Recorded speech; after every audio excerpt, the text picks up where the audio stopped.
Beneficios o no prohibir celulares en las salas de clases. Para conversar con esto estamos con Andrea Pardo, experta en el tema y parte de la Facultad de Educación de la Universidad de los Andes. ¿Cómo estás, Andrea? Bienvenida. Hola, Karim. Muchas gracias por la invitación nuevamente. Oye, Andrea, te habíamos tenido varias veces y siempre online. Primera vez que estás acá, en persona. Un gusto, un agrado. Qué bueno, Andrea, que sea así. Andrea, cuéntanos, ¿qué significaría evitar celulares en salas de clases?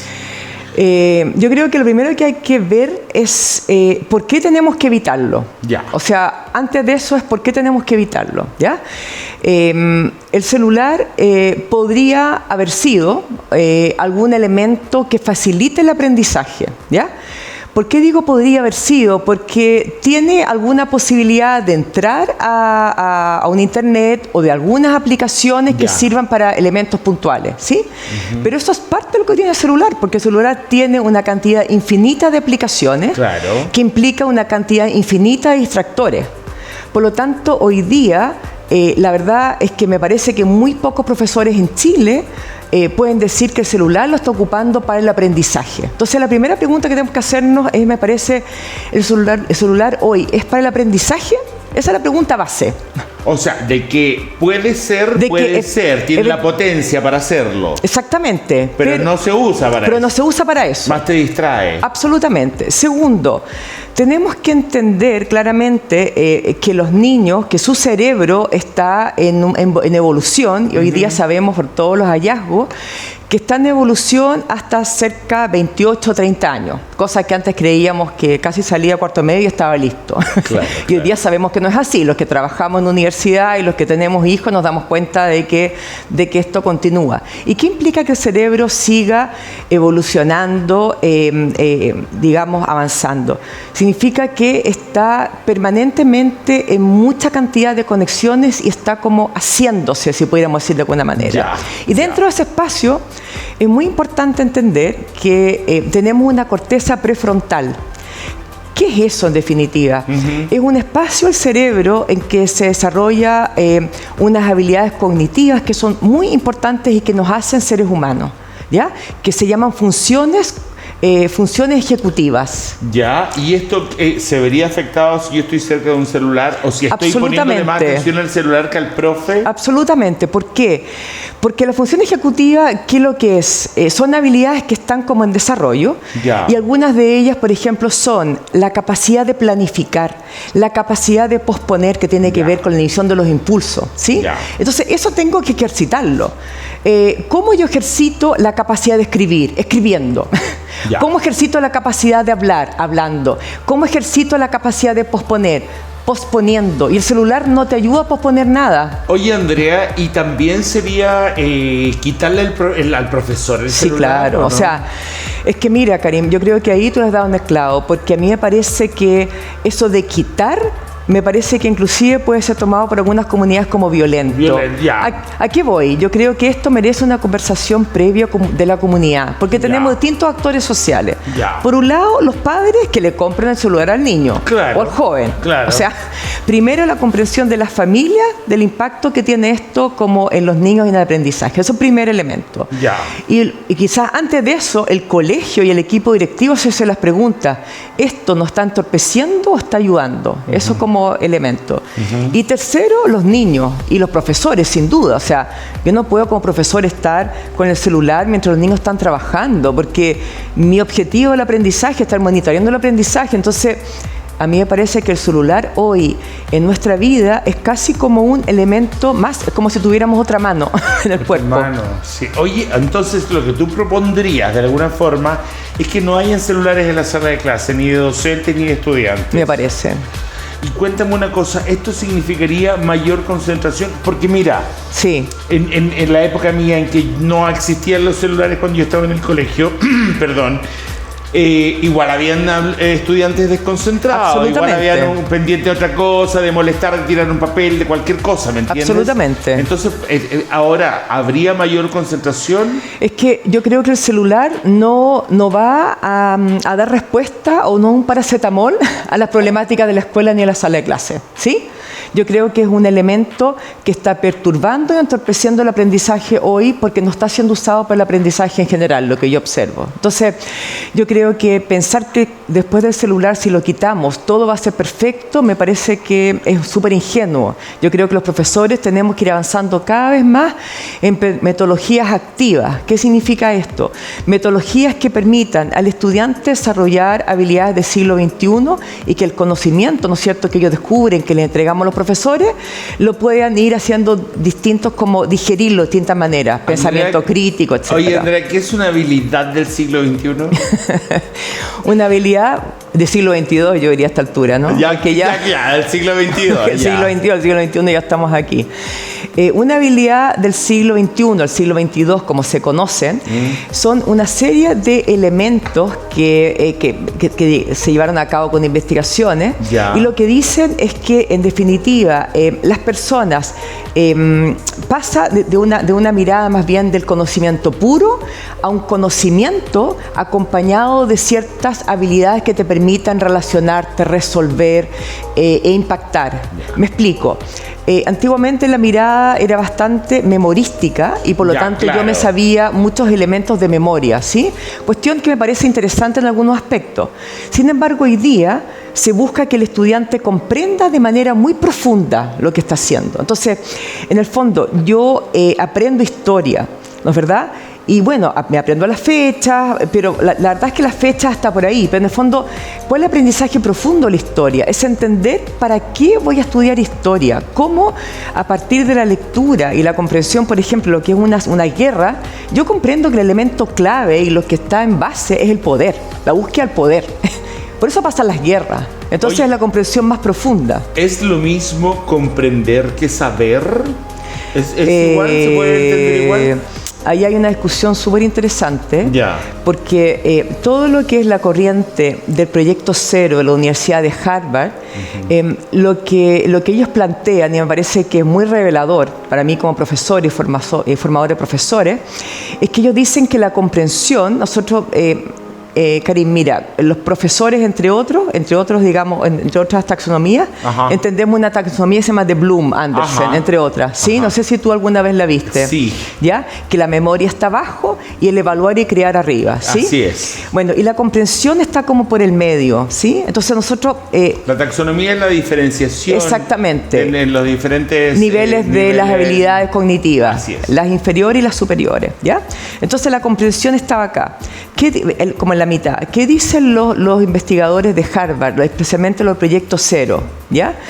Ellos dicen que en realidad cuando uno comprende es porque es capaz de hacer, digamos, de llevar a cabo cada una de las habilidades cognitivas que está ahí. O sea, cuando yo comprendo, puedo memorizar, puedo entender lo que hay ahí, puedo analizar, puedo sintetizar, puedo evaluar, puedo crear. Entonces, el comprender...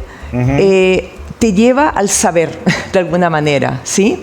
El comprender es un proceso que te lleva al saber, que te lleva al conocimiento. Y este comprender, Andrea, ¿sería más fácil si estoy más concentrado en algo? Absolutamente. O es que tal vez puede ser una forma en que vas comprendiendo un algo, no sé, una disciplina, una ciencia, porque vas como viviéndola en el día a día, ¿sí? Porque vas entendiéndola de otra manera y tal vez en la escuela solo me lo enseña en 45 minutos un profesor y no la entiendo igual como que si viviera dentro de algo, ¿no? Es que ahí yo creo que ahí tenemos una complejidad en la comprensión del concepto. ¿Por qué? Porque el poner atención no significa escuchar al profesor siempre. Porque eso es una clase expositiva, que en un minuto el profesor necesita darme a conocer un conocimiento, un contenido importante que yo quiero saber. Pero la atención también puede ser en que yo escriba algo, en que yo manipule un objeto, en que yo haga un experimento. Practique lo que me indique. Sí, porque en el fondo voy a estar concentrado en esa acción. También puedo, ¿no es cierto? Y todo lo que trabaja el mindfulness trabaja eso. El mindfulness, ¿qué es lo que hace? Te dice, concentra entre el aquí y en el ahora. Y por ejemplo, yo estoy concentrada en la conversación contigo ahora. Y estoy focalizada en eso, no estoy pensando en otra cosa. Entonces, en el fondo tiene que ver con estar consciente de lo que estoy haciendo aquí y ahora, y no es igual a una clase expositiva. Y eso me permitiría entender mucho mejor la materia o la disciplina que me están haciendo, que queriendo que yo comprenda. Ahora, cuando hacemos todo eso, yo también entiendo que muchas veces requerimos una máquina. Tal vez no el celular, pero requerimos un tablet, requerimos un PC, no sé, alguna cosa. Es posible. ¿Cómo manejarías tú desde tu punto de vista eso? Por ejemplo, tú eres mi profesora, yo soy el estudiante, y a ver, póngase a hacer tal cosa, y lo estoy buscando acá en el tablet. ¿Cómo sabes tú si yo me pongo a ver un video de YouTube? Por eso es la complejidad, lo que te estoy diciendo, ¿sí? Porque en el fondo los profesores de escuela, el profesor en general, tenemos una cantidad de demandas sociales y de demanda de ciertos logros con los niños y el aprendizaje que son variadas, ¿ya? Son variadas y múltiples. Entonces ponerle un elemento más al profesor entorpecedor como es hoy, como de fiscalizador, es decir, que lo que está viendo es lo que tiene que ver u otra cosa, a mí me parece que es ponerle más piedras al camino que la verdad es que no ayudan. Porque hay bastantes colegios, no sé si todos, digamos, bastantes colegios, universidades, en que los estudiantes ya no van con cuaderno, están con un computador. Pues claro, no sería posible. Porque el cuaderno, finalmente, tú igual puedes estar haciendo un dibujo de una tontera, haciendo una raya y no escribiendo, y el profesor cree que estás tomando apuntes. Pero el cuaderno no te da más opciones. Exactamente. En cambio, esto sí te lo da. Exactamente. Ahora, lo que tú dices es súper interesante, porque el otro día discutíamos en la facultad que hay estudios, fíjate lo que te voy a decir, hay estudios que están evaluando qué ocurre, y ocurren cosas muy interesantes a nivel cerebral, que cuando tú escribes, ¿sí? Y ya sea en un iPad también, pero escribes, y cómo lo que tú escribes se conecta con la comprensión de lo que tú vas haciendo, a distinto del fondo de teclar, digamos, del teclado. Sí, es muy interesante. Comprendes más en un manuscrito. Eso es lo que pareciera. Por lo tanto, esos iPads que tienen escritura, viene a ser la misma lógica al cuaderno, pero algo pasa con la escritura, ¿no es verdad? Algo está pasando con la escritura. De hecho, yo mis propias alumnas en la universidad, el otro día les hice un control de lectura, un examen final, y tenían que escribir. Muchas alumnas mías me decían, Andrea, qué tiempo que no escribía con lápiz, porque todo en general es en computador, lo envío, y van a ser profesores. O sea, un profesor necesita escribir bien, porque voy a tener 40, 45 estudiantes a los que necesito mandarles un mensaje escrito en una pizarra, y por lo tanto mi escritura en un profesor es fundamental, entre otras profesiones. Creo que lo siento también un poco. No quise decir como torpe, como más torpe. No quise decir nada de los periodistas. Pero... Creo que necesito muchas veces, me pasa el tema, que escribo algo y digo, oye, no escribí hace mucho tiempo. Oye, para que todo esto se logre, ¿recomendarías algún tipo de organización del profesor previa a la clase nueva? ¿Recomendarías alguna fórmula? ¿Tú te refieres a que si no existieran los celulares? No, con los celulares ahí, ¿recomendarías algo? Decir a los profesores, mire, a ver, vamos a incluir siempre algo del celular en la clase, ya que no lo podemos sacar, o sabe que no, comencemos con conversar con los apoderados para que nadie entre con celular. ¿Qué recomendarías en este caso? Porque a lo que me refiero, Andrea, es que todo este tema comenzó cuando Nueva Zelanda dijo hace como 4 semanas se van a prohibir los celulares. O sea, viene de antes, lo que pasa es que... Claro, pero como Nueva Zelanda lo dijo, se convirtió en una noticia, rebotó en mí, llamé a la universidad, se armó ahí la parte contigo. Sin embargo, antes yo no lo estaba pensando. Claro. Ni mucho menos la gente, tal vez en sus casas. Tal vez los profesores sí, ustedes sí. Pero, ¿qué recomiendas al final de cuentas? Porque esto no es una ley en este minuto. Sí, claro. ¿Cómo recomiendas que se enfrente en este minuto en el que yo te puedo decir, Andrea, usted como estudiante me pasa este celular? Y el estudiante viene y me dice, no, ¿por qué? Sí, claro. ¿Por qué me lo va a quitar? Sí, claro. Eso. Mira, yo creo que antes de que eso ocurra, insisto, el profesor ya no puede ser fiscalizador de celulares. A mí me parece que ese trabajo, el profesor, esa tarea del profesor, no tiene, yo creo que no. O sea, creo que los profesores estamos agobiados con la cantidad de necesidades que tenemos y nuestro foco es que los estudiantes aprendan. O sea, ya andar quitando celular me parece que no es digamos, una atribución del profesor. O sea, eso lo sacaría por completo. O sea, basta, digamos, con los profesores. Lo que yo creo que el primer elemento clave es que el equipo directivo se reúna y pueda ver qué pasa eso con su escuela, con su colegio. Hay indicadores claros que el aprendizaje ha disminuido de manera grave. ¿Se relaciona alguna cosa de la modernidad con eso? O sea, yo creo que hay parte de eso, pero creo que las redes sociales no nos ayudan en nada. O sea, allí hay un elemento clave, ¿ya? Lo segundo es comprender por qué qué está pasando a nivel cerebral. Y vuelvo atrás, o sea, para ir como cerrando algunas ideas. Si no somos capaces de trabajar la voluntad hay que ejercitarla, un poco lo que decía, igual que la escritura o igual que otra habilidad que uno tenga, ¿ya? Cuando yo hago una receta, en el fondo lo que hago es ejercito esa receta hasta que me sale bien, ¿ya? La voluntad pasa exactamente igual. Yo necesito ejercitar la voluntad. Y el celular no me lo permite, ¿sí? Entonces, en el fondo es como la comprensión de eso hacia los apoderados, la comprensión de eso hacia los niños. Los niños y los estudiantes deberían ellos mismos investigar los efectos del celular. Yo me lo imagino desde mi punto de vista súper ignorante al respecto, que los estudiantes van a decir, no, pero ¿por qué? Obvio que van a decir que no. Pero ¿cómo es tu mirada respecto a los apoderados? ¿Los apoderados están como de acuerdo? ¿O también dicen, no, es que yo tengo que llamarlo cada 2 horas porque el niño, cualquier cosa? O sea, yo creo que hemos aprendido, desgraciadamente, a una relación muy dependiente y hemos dado muy poca autonomía a nuestros hijos en general. Y creo que no somos conscientes como sociedad de eso. O sea, hoy día los hijos viven en espacios de la casa hasta muy tarde. Hoy día el papá o los WhatsApp de apoderados son tremendos, en el que quieren saber todo lo que le ocurre a los hijos. O sea, el nivel de autonomía y la posibilidad de equivocarse de los hijos hoy es muy baja. Entonces los niños cuando se equivocan, viene una ansiedad tremenda porque no están acostumbrados a hacerlo, porque estamos los padres todo el tiempo detrás. Entonces, la comprensión del padre de la autonomía del hijo y la comprensión del padre que el celular no permite el desarrollo de la voluntad, yo creo que son elementos fundamentales, ¿ya? Y esto, respuesta inmediata, lo que va produciendo es mucho más dopamina y eso va produciendo, ¿no es cierto?, que el hijo, como digo, no ejerza esta capacidad de posponer y necesita respuesta inmediata y si no me baja la ansiedad. O sea, esto es un engranaje completo lo que nos está pasando. Sí, pero una ansiedad que se te va a pasar al rato. Si me pongo a leer un libro interesante, si me pongo a tratar de resolver el problema de matemática que me pusieron en la pizarra para obtener una nota, ¿no se me va a olvidar un rato el celular? No creo, porque es una adicción. Es una adicción. Oye, ¿y te pasa eso si 11 de la mañana, no estamos en recreo, no estamos en nada, estamos con el profesor hablándonos algo y llega una mamá? Oye, Juanito, no, te quería preguntar. Imagínate. El tal cosa. El juguete de tu hermana. O ¿sabes qué? Se me olvidó decirte bla, bla, bla. ¿Te pasa?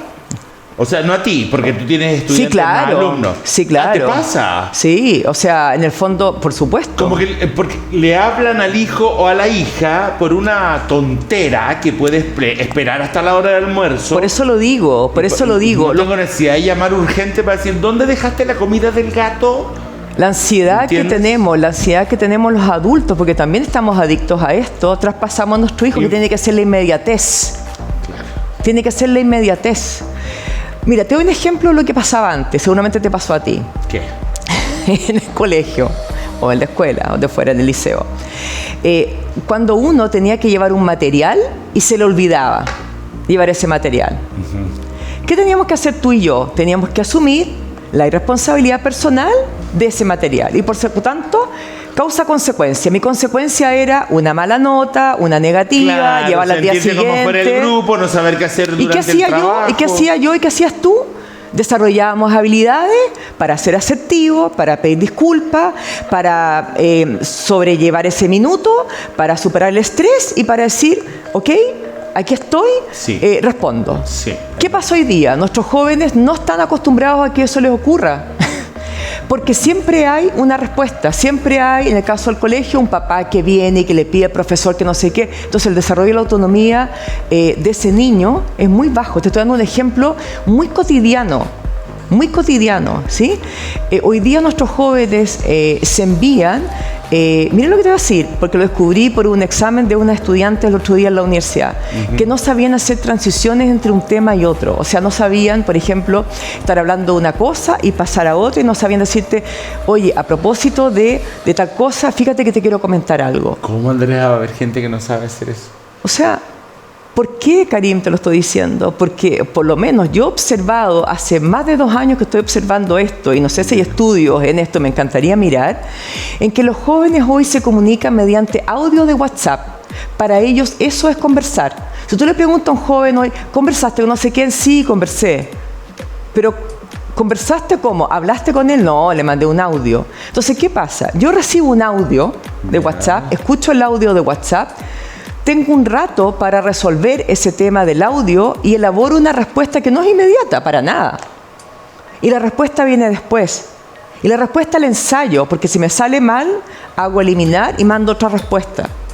Por lo tanto, yo no estoy desarrollando mi capacidad para reaccionar de manera inmediata y para una respuesta inmediata. Entonces, todo esto que me acabas de contar, más esto que me dice, no estoy desarrollando mi capacidad para una respuesta inmediata, estás diciéndome que también con el tema del celular, más allá de una clase, hemos perdido ciertas habilidades comunicacionales. Absolutamente. Yo diría que absolutamente. ¿Cómo las recuperamos, Andrea?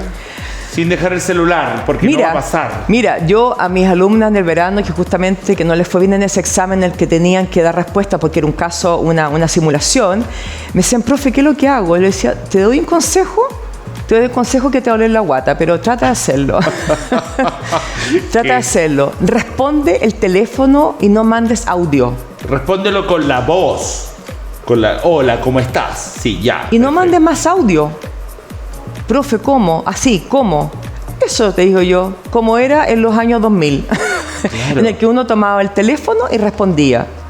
Yo creo, no quiero decir con esto que los audios de WhatsApp no sirven para nada, ¿sí? O sea, nos ayuda mucho la inmediatez, lo voy a mandar un mensaje, ok. Sí, pero el mantener eso como cotidianidad y entender que eso es una conversación, yo creo que ahí está nuestro problema.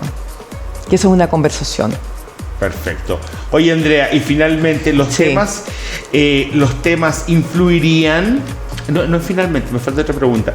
¿Influiría el tema, por ejemplo, el ramo? Para matemáticas sí se queda con el celular.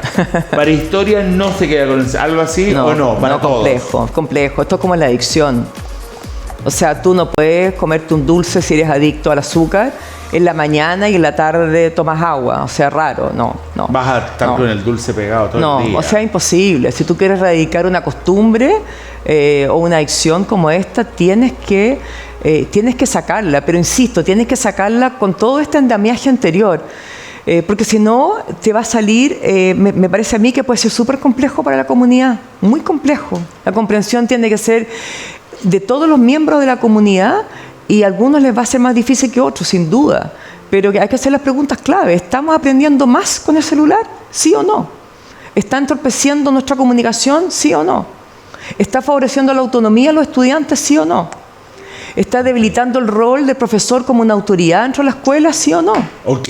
Todo eso tiene que ser una conversación, me imagino, en que se llegue a un acuerdo, porque si revisamos de alguna forma los países que lo han prohibido, como Nueva Zelanda, Reino Unido, no me acuerdo quién más está en ese, Francia creo, sí, está en ese, sí. Son puros países wow, ¿verdad? No es Perú, no es Bolivia, no es Ecuador. Tú dices que no estamos en esa categoría todavía. No estamos en esa categoría, pero ellos incluso han dicho, tampoco estamos tan claros que hayamos avanzado.